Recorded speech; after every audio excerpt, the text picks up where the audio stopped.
What's up, Dice Crew? Keeping it a Benji, and I'm getting back with y'all. Now we got G Perico sitting down with T-Rail, Heather, and Smac up at Back on Fit. And G Perico is pretty much applying pressure on Smac the way he was acting when Charleston White called in.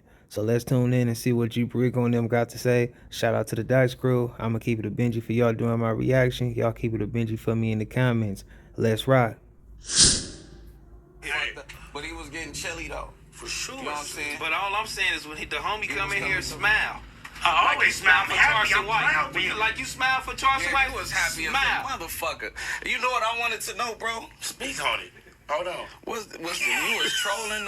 You was trolling that day? When was I trolling? Mm-hmm. With Charleston? That's right. Hell yeah. No. Let me tell you this now. I'm gonna take you the was co-signing. I swear to God, it wasn't no troll. This shit was already set in stone. Is that your idol? No, I'm gonna break it down to you. Does I'm gonna make a long story short. Huh? You inspired by that, brother? It's cool. Yeah, I want to think. When you say inspired, that mean what? Break that narrative then. That mean he make you want to do your thing. That mean as far as like in a YouTube that mean you see something in him that you see in yourself. Yeah, for sure. I see something in him that I see in myself. For sure. And I respect his YouTube game, but as far as the disrespecting the dead, I don't agree with that. But he do say some real shit. We couldn't tell, man. I know, because that's what I'm gonna tell you why you couldn't tell. You was happy. You was fanned out. Can I tell you why?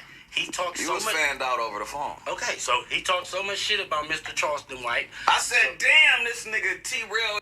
Smac is funny. Did y'all hear him? He talks so much bad about Mr. Charleston White. Y'all a team or what? At that day, we fanned out. Can I tell you why? He talked so much. You was fanned out over the phone. Okay, so he talked so much shit about Mr. Charleston White. I said, damn, this nigga T-Real, is y'all a team or what? At that day, we wasn't a team. We wasn't a team. No, we wasn't a team. All right, that's all I wanted to know. That team. That's what I said. It's always a team. I started to text in like, what's going on? Can I explain to you what happened? You know what I'm saying? So he because niggas was supposed to this back on Fig, right? Yeah. Niggas supposed to smash everything and deal with it later. Oh, no. Whether I agree with you or not. Just like the homies. Okay, like, nigga, if I see one of the homies tripping, I'm getting busy. Okay. And then I'ma trip with him after on the sidebar, nigga, you did some bullshit, nigga, and I wasn't with it. Now, but I gotta make the home front, nigga. This the brand right here, now, nigga. I said you a gangbanger, now, nigga. listen, I said you gotta make the brand look good. Mark ass back. I wish you had that same animosity and energy towards Charleston you got right here. Never right here, bitch. Even on the phone. Like, anyway, sit back. So what happened was he talked so much shit about me. What happened? No, can I say my narrative? He talked so much shit. I'm like, bro, you're not ready for him. Oh, I'll fuck over that nigga. Woo. So I said, so you was scared? No, I said, so if I get him, no, because I got. If he not ready, that mean you supposed to back him up, right? Fuck that, That's man. just like in the hood. If the homie ain't ready, I got the fade. But if the homie popping this shit, you tell him. You know, I don't know if G Perico was being funny or not, but he definitely saying some real stuff, and I like the way he delivering it. You know what I mean? Like, if you come from the from the gangland, then you definitely get everything that he's saying, cause that's exactly how it go. If the homie not ready, we got the fade because I got the fade after him. We can't take no losses on the brand. Man, and the brand is whatever, the hood, the whatever. I don't give a fuck how nobody that watched that interview feel about it, and I stand on business to this day. I don't give a fuck what he feel about it. Nobody fucking talking about it. I stand on my name. That's the emotional shit we was talking about. Yeah, now I'm emotional because I'm trying to get my narrative. It is, bro. Because, like, on some gangster shit, bro. How? I let you say your narrative. I'm trying to get mine across. I keep cutting me off. We understand. You don't give a fuck.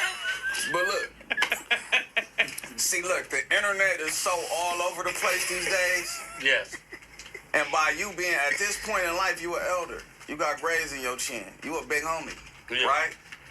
And West niggas growing up off, instead, niggas would be walking up on us on the block, right? Mm-hmm. But they seeing a nigga online, and they getting they blueprint and how they should move and shake, right? Yeah.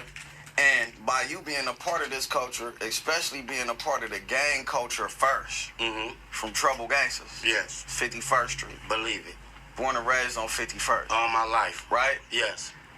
And you believe in that shit, and you believe in the lifestyle, right? Yes. So this is a similar thing. This your thing right here. This how you. This. I can't compare gangbanger to podcast. I can never do that. Listen. It ain't similar to Listen. See, look, that's the I'm keeping emo it real. in you. It's not. That's the emo in you. You can't compare gangbanging to That's politics. the emo in you, because you ain't even let a nigga finish talking. We getting the logic right Go now. ahead. You know what I'm saying? And that's the problem. Another problem is shit right now. Niggas ain't got no logic. You know what I'm saying? So, this is your thing right here, right? yes. And this how niggas know you. This how a nigga make dollars. Yes. All of that, right? Yes. So if this shit crash and burn right now, how would you feel? We're gonna rebuild this motherfucker brick by brick. That's how I feel. If they crash But right do now you today, feel like that would be necessary? no, but I'm not gonna think So that, is it your job to elevate every chance that you get this? yeah, it's my job. And All that, right, so outside of that, it's also your job to set an example and a standard for other motherfuckers watching, because there's so much bullshit all over the internet. right. You know what I mean? Right, you're right. So a nigga gotta be stand up, bro. And show my, cause look, this was missing in the whole shit right now. Don't nobody got no fucking morals or principles, bro. Yeah, you're right. And just little I mean, I agree with what G Perico was saying, just in a general statement, not directly with the situation with Smac and Charleston White, because, you know, we have spoke on that a few times already. But in life itself, it is a lot of people definitely putting a whole lot of stuff over their morals, off their integrity, their way of conduct. Like, people is out here bending, and, you know, if you want to be a stand-up individual, is what G Perico was kind of like telling Smac, like, that you got to make every move you make be a reflection of wanting to be a stand-up person, because you got people looking. And right now, everybody that's wanting to be viewed as as a stand-up individual, you know, we the minorities. That's how I look at it. You know what I mean? So at the end of the day, I'm taking some advice from what G Perico said myself, you know, even though I like understand it, but just to hear somebody else say that, I feel like that's some great knowledge that G Perico put out there for everybody listening. small shit like that all over the place, bro. The next era ain't gonna respect shit or stand on nothing, or it ain't gonna be missing in the whole shit right now. Don't nobody got no fucking morals or principles, bro. Yeah, you're right. And just little small shit like that all over the place, bro. The next era ain't gonna respect shit or stand on nothing, or it ain't gonna be nothing. Yeah, You know what I'm saying? You're right. But I mean, a nigga could self shit is cool too. You know what I'm saying? I be with that sometimes. You You through? know what I mean? You through? I'm finished and I'm Okay, through. now, my perspective. I don't bring gangbanging into no motherfucking YouTube. This is a job. Bro. Hey, look, I talk. I just let you talk. Listen, You said- but listen. And you know, I think Smac is overlooking what G Perico was saying. He was saying, like, the same way you done been able to risk your life and freedom, you know, ready to bleed and go through so much stuff for being where you come from, you know, being born and raised off 51st Street, you know, being a real trouble gangster crib. And you just, you know, you took that to heart, and you done played every position you probably can play to let a person know that's not to be played with.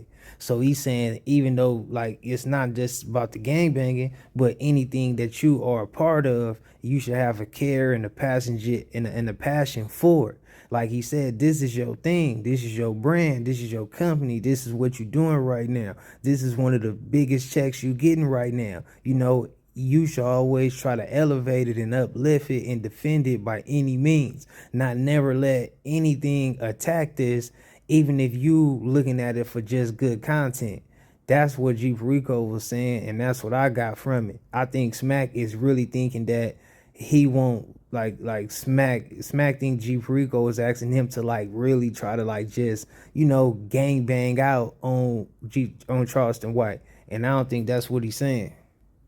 Let me correct one thing before you, and I'm gonna let you keep going.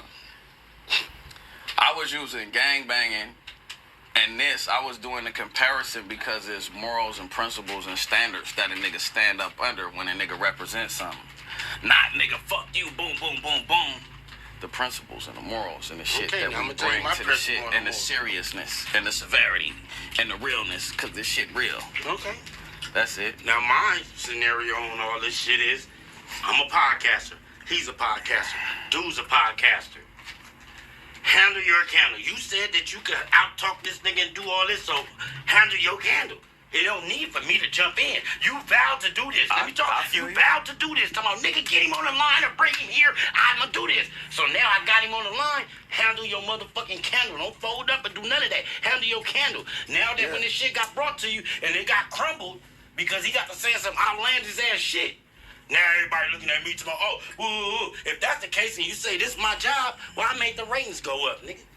If you want to look at it as that, or if you want to look at it as some gangbanging versus podcast, I can't compare that as what you were saying. Like, oh, I just want you to see the whole narrative. Like, I can't because gangbanging is a whole different thing. This is podcasting world, bro. Yeah. I don't bring gangbanging into podcasting world. I ain't talking about as far as shoot it up gangbang. I'm not doing none of that. I don't bring none of that shit in this world. Yeah, I wasn't saying that at all. I know you made it. You know your thing. But I'm just telling you, you can't compare it. You can't compare it though.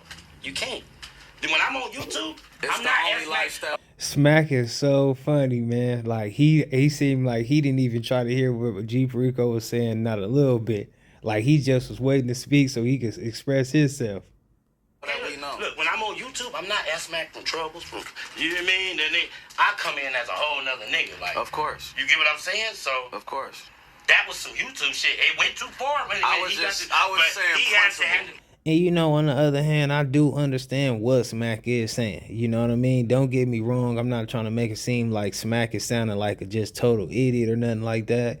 I think he missing the point. But I get what he's saying and like what he's trying to say. You know, like he's on some like he separate the two. He understand the internet from the streets. And you know, in our reality, you know, a lot of people not gonna like certain stuff that Smac participate in on this internet world, but some of it ain't gonna really spill off into like a real problem in the streets because he's mastering not making those things align. But then at the same time, you know, Smac be all over the place, so tomorrow he might be back on some, you know, you never know. Depends on what's the topic. He got a different mindset and a different thought process or whatever, you know what I mean? Principle was I did but what I understand where you coming from. I did what I was supposed to do. But I was just saying, comparing that shit as bagging up your niggas. Now look, listen, I understand. I understand. Look, I don't gotta back listen. Real life, you know I'm a back a nigga up, nigga right up. I understand the whole narrative, and I respect it, cause you a man, right? At the end of the day, and bro, anything. If we talk about it like, all right, the stage probably been set like that, like you on your own, nigga, you on your own, so I get it. No, and the stage ain't set like that. That's just how, from the outside looking in, that's where I'm coming from. I'm gonna tell you how the stage is set. Me and him got each other's back, nigga, outside of this shit. Like, can't no nigga run up on him. I ain't gonna let no nigga, he ain't gonna let no nigga run up on me. But on YouTube, oh, one day we gonna be like this, the next day we gonna be negative and positive. You hear me? So you now you just gave everybody clarity. There's truth in the detail. Me and him bump heads, and when y'all see us bump heads, everything y'all seen us get into was real life. We wasn't no reacting or nothing. We press play, and then what happened? We end up arguing. That's real life. So make sure y'all understand that. This is my dog. But sometimes I might be like this with him. Right or wrong, Terrell? You don't agree with what I'm doing, I don't agree with what you're doing. Right, but on there, we didn't have no argument and you left me hanging. No, we had arguments numerous times before this. But before Charleston White, we had argument that day, and we had argument that day before and the day before, and I said, he calling in, whoop, he gonna come fuck with us. Nigga, I'm ready, I'm gonna tell that nigga, I'm gonna crack it straight off and call him bitch ass nigga. I'm like, well, keep that same energy when he get on that phone. Didn't I say that? That's all I was saying. He did say that, but it wasn't my job to defend this man and help him. At that moment, you was supposed to warm him up, though. No, I did warm him up. I said, you was supposed to warm him up. I did. How many times you done got on stage and forgot what to say? Me, a million times. But behind the scenes, to warm him up. I warmed him up. He got on there, was like, yeah. He doing all this before the cameras come on. Yeah. And the excitement probably took some pressure off. Pressure came out. The whole thing is you were supposed to have Terrell's back stick together. This is back on me. How many of your